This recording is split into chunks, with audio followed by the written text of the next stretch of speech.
How's it going guys, Chris here, and today we're going to be taking a look at all the different bosses you'll be able to find in Chapter 2 of Black Myth Wukong.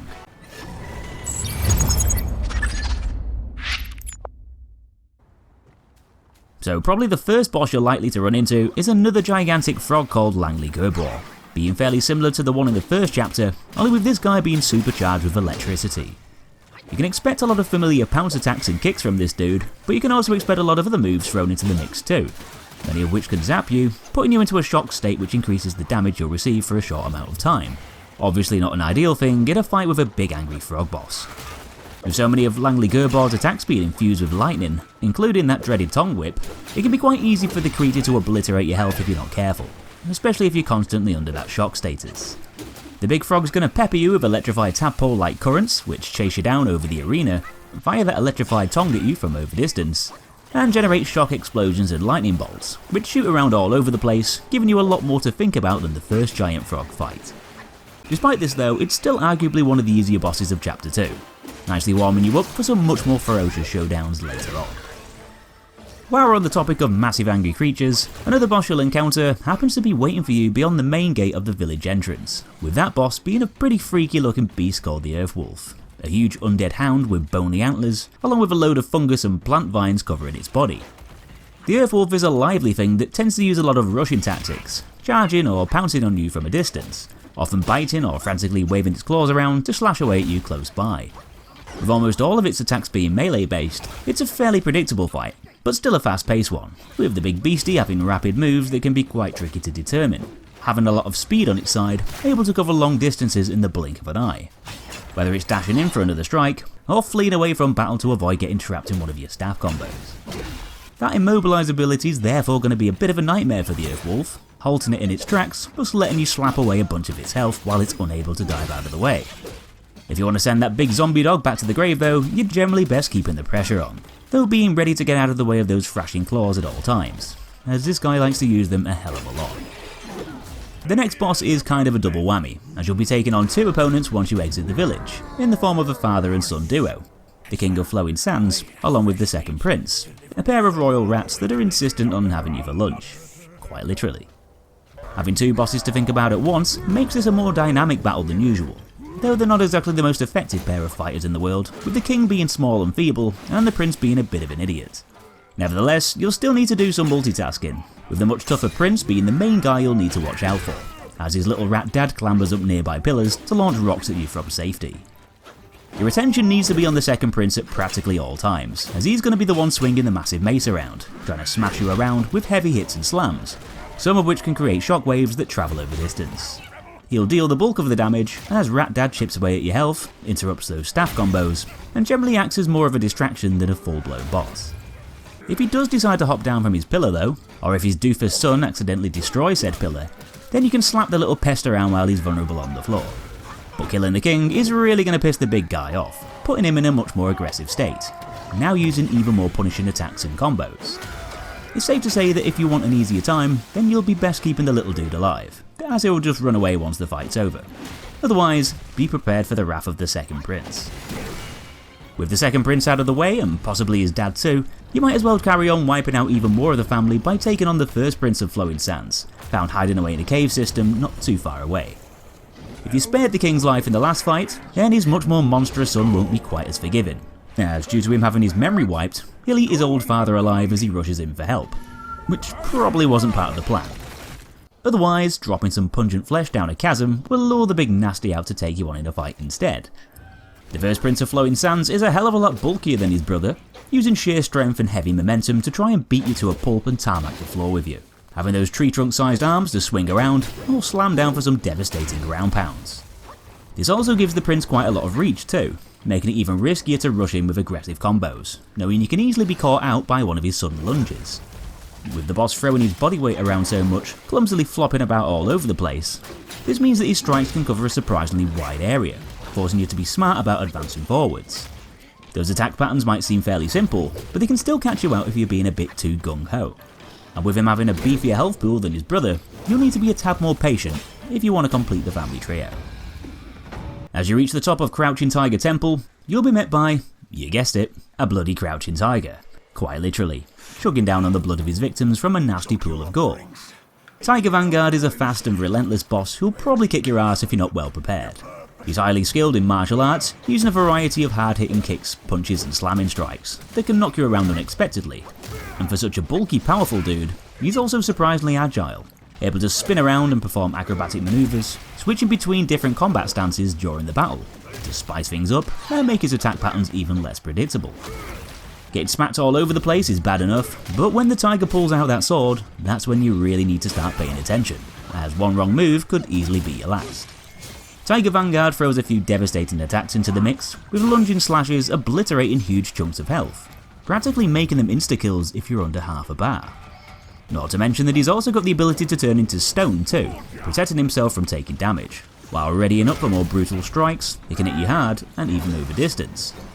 You'll have to make good use of your abilities in this one, staying extra vigilant whenever it goes on a sword swinging rampage. It's not exactly an easy fight, but so long as you can avoid the really naughty attacks that can blitz through your health, Tiger Vanguard can be dealt with through good timing and careful decision making. After following the path beyond Crouching Tiger Temple and taking out a bunch of enemies along said path, you'll come to a dusty stone bridge with a creepy demon looking dude blocking the way forwards. This is the Tiger's Acolyte, a once hardened warrior who was deceived by Tiger Vanguard's brother, the Mad Tiger, to lure the villagers of Windrest to his lair to be devoured, in the hopes that the tiger could save his son from severe illness. The other villagers weren't very pleased when they heard the news about this, and went on to beat the Acolyte's son to death as a result, causing the father to lose his mind and slaughter those villagers in his wrath. Still in a state of fury, the Acolyte's going to lash out with deadly sword lunges and combos, and being confined to the bridge, you won't have quite as much room to avoid his onslaught of attacks. Those sword swipes can be punishing, but thankfully he's not got quite as much health as some of the other bosses, so although he'll throw everything he's got at you, from blade attacks, kicks and vicious slashes from his Freddy Krueger style nails, he's also open to getting bombarded by your spells and abilities, which can be good for giving yourself a breather and helping to whittle down his health to empty. Picking up the old rattle drum from the Acolyte's down body lets you search for his son's spirit, who will go on to lead you to the Mad Tiger himself for another secret boss fight, but more on that one in just a short while. Along with the Tiger Vanguard, you'll also need to contend with the giant wandering pile of boulders that is Stone Vanguard, found beyond the Tiger's Acolyte fight, or at the end of the Fright Cliff region, with both of these paths intersecting at a huge open area, looking like a pretty good place for a big boss brawl. Stone Vanguard holds another key item that you'll need to progress, so without further ado, you'll want to turn him back into rubble as soon as he reanimates to take you on. This guy is definitely on the top heavy side, having a massive upper body and hilariously little legs. We all know someone who looks a little bit like this, don't we? So you can expect the bulk of those attacks coming from him slamming those arms down and smashing you into the floor, with that upper torso acting as a big rocky wrecking ball. Some of those ground pound strikes can cause a lot of small jagged spikes to come shooting out from the floor, giving the Stone Vanguard an even wider attack range. Though with him being such a slow, lumbering creature that punches the floor a lot of those attacks can be foreseen and avoided. I guess one of the main things you need to be wary of is Stone Vanguard's special move, where he starts summoning a bunch of pit stone enemies to jump at you one after the other. It might seem a bit crazy at first, littering the screen with stuff to dodge, but it's actually surprisingly simple to get out of the way, being one of the more broadcasted attacks. You'll rely on having that massive health pool to try and see him through the fight, but you've just got to keep grinding it down to eventually become victorious. Quite possibly the weirdest fight you'll have in Chapter 2 is against a boss that doesn't actually fight back. The Mother of Stones literally just sits there looking pretty, chilling out within the bowels of the cave system in the Fright Cliff region, found hunched over lying on the floor, with a load of bright gleaming gemstone clusters jutting out from her noggin. The Mother of Stones is a mountain deity able to use her godlike powers to conjure up rockwise, using them as a means to stop you from chipping away at her health bar while she lies there defenseless on the ground. You'll obviously need to watch out for all those rock minions that'll pop out and start jumping around the place, dealing with them first before you rush over to dish out the damage on the dormant boss. And that's practically all there is to it with this one. Just avoid the Pale Stone attacks and bash the Mother of Stone's head in. Nice and simple. She'll then go on to drop an item called the Stone Essence and leave you wondering what the hell that might exactly be. I won't leave you in too much suspense because the Stone Essence is actually going to play a role in our next boss encounter. At the end of a narrow ravine near the Squall hideout shrine, you'll find a weird guy fused with a big nest-like structure, seeming to be trapped in there at first glance. His jealous actions in the past have left him in a messed up state, and now he's basically after that Stone Essence item, believing it'll revert him back to his original form. Once you go to deliver said item, the man in stone is going to snatch it off you, burst out of the ground, and basically tell you to piss off. You really shouldn't take any crap from this guy, and a good way of letting him know he's out of order is of course by battering him senseless, being a fairly weak dude who's chosen to bring a knife to a gunfight. The man in stone acts a bit like the other rock creatures in the area, with the added peril of having to fight him in such a confined space. His attacks aren't particularly aggressive, using similar sort of headbutts and jumping slams to the pit stones, and his health can be wiped away in barely any time at all. Once you defeat the man in stone, he'll surrender and plop himself back down into the ground, now becoming an NPC, who will actually serve you items from a shop. My advice? Don't go and randomly buy the Gold Ridge Beast, as although it might look important and shiny, it's literally just the man in stone trying to scam you. He might be friendly now, but he's still not happy that you kicked his ass. While we're on the theme of bizarre but surprisingly easy bosses, you'll run into a freaky looking dude near the Windseal Gate, looking like some kind of crazy shaman with a huge fleshy blob stuck on his back covered in eyes. Things only get weirder from here, as that magical staff he's swinging around can spray poisonous blood all over the place, creating puddles on the floor that can harm you if you wander on through them. It's easy to see where this guy gets his name from, as the Gore-Eye Daoist sure knows how to make a bloody mess. As although his attacks aren't exactly devastating themselves, your health is constantly going to be trickling away due to all the poison in the area. With the Daoist relying on those spells so much to keep you at bay, he's not exactly brushed up on his melee combat, so rushing in with aggressive combos can be a good way to exploit his lack of close range power. Obviously you'll need to be aware of all the blood showers and shockwave attacks he can produce, keeping in mind that he can also soak up pools on the floor to gain back some lost health, making the fight go on a little bit longer than you'd probably expect. A pretty interesting boss with some unique tricks, though probably not one that's going to cause you any headaches. Going from one of the chapter's easier bosses to one of its most challenging. The Yellow Wind Sage is essentially the last mainline story boss that you'll encounter in this region, and he's not going to let you advance any further without being a bit of a ball ache first. The Yellow Wind Sage, who's basically a big hurricane conjuring rat demon, can be found in the middle of a sandstorm beyond the Windseal Gate, carrying the severed head of a massive Buddha. And having a huge pointed trident to smack and stab you with, you can expect his attacks to be ferocious with quite a long reach. Being able to use the wind to his advantage also lets him cloud your vision, whipping dust and sand up into the air, literally making some of his attacks trickier to see coming. And with him being such a fast and relentless boss, one unexpected flurry of strikes can very quickly butcher your health bar if you're not careful.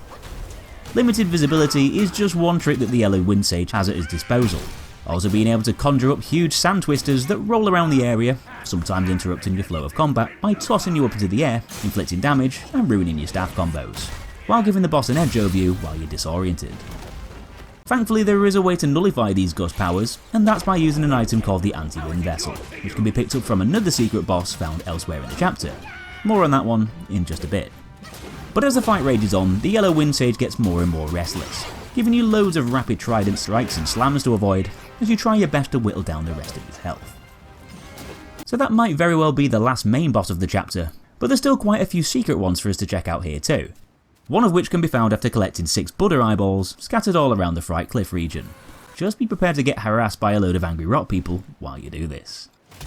Remember that massive clearing with the Stone Vanguard fight? Well, that's where you need to head next, using all those eyeballs to summon another huge crawling rock monster called Shigandang.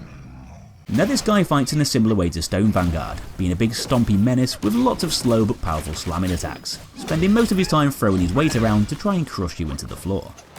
Shigandang can smash into the ground to cause sharp spikes to shoot upwards, just like Stone Vanguard did, though some of these spikes can be a lot larger, which also explode, dealing damage if you're nearby.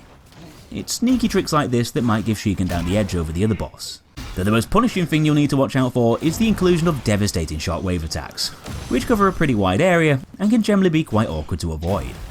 He's got a butt ton of health and hits like a truck, though he's still one of the slower bosses you'll encounter. Just be patient and keep chipping away at that health whenever you've got a nice opening.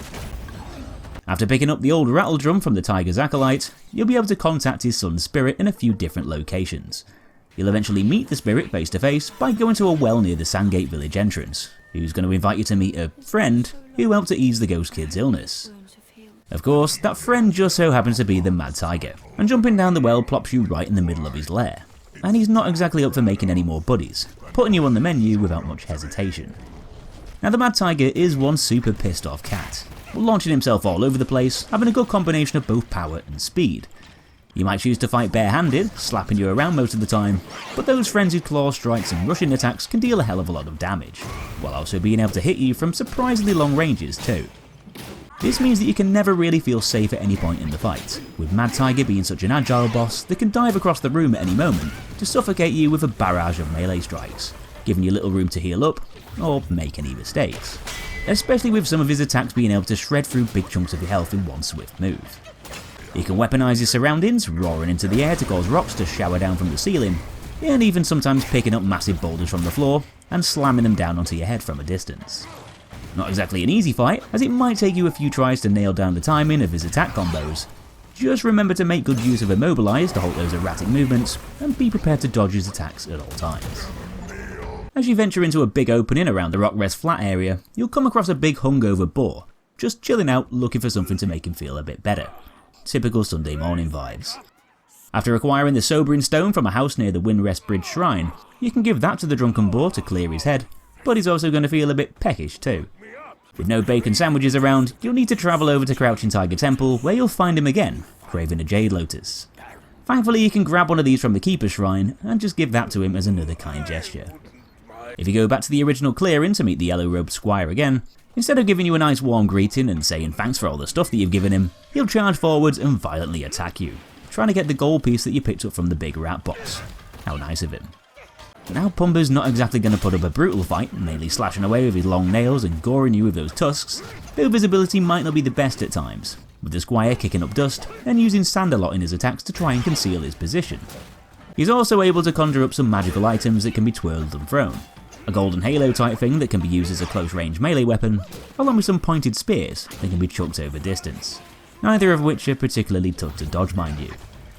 Defeating the Squire in combat will prove to him that you're worthy of entering the Realm of Gold, so just follow him through the big double doors and go to the Kingdom of Sahali, where we'll find a few more bosses waiting for us to arrive. Wandering through the gates will actually take us back in time, and the first boss that we'll be met by is yet another tiger, but this guy happens to be the father of the other two that we fought earlier on. He's also named Tiger Vanguard, being the protector of the Yellow Wind Sage, and just like his son, this dude also likes to use a sword in combat, to complement his claw swipes and dash attacks, being another agile boss with lots of rapid maneuvers. This Tiger Vanguard shares a lot of traits with his two sons, so you can expect this fight to have a similar kind of tempo to it. Lots of far-reaching lunges and strong combos, with a few boisterous roars thrown into the mix too, creating short-range shockwaves that can catch you out if you're nearby. Though if you got your ass handed to you in the first fight against the original Tiger Vanguard, then you'll probably be pleased to know that his dad isn't quite as relentless, with this generally being an easier, more straightforward fight, with this tiger having more predictable moves and a much lower amount of health that can be quickly whittled down by all those spells and abilities. Nevertheless, he can still cause you some problems if you can't adapt to the speed of the battle, though once you've whooped his backside, he'll grant you access to the gates ahead, where we'll get to meet up with a familiar face.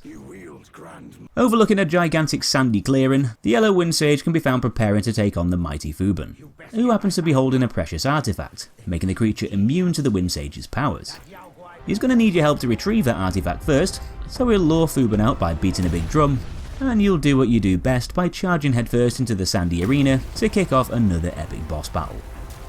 Fuban's basically a massive beetle that can burrow underground, and although it's pretty nippy when it's swimming around in the sand, most of its movements on the surface are actually really slow and simple to dodge.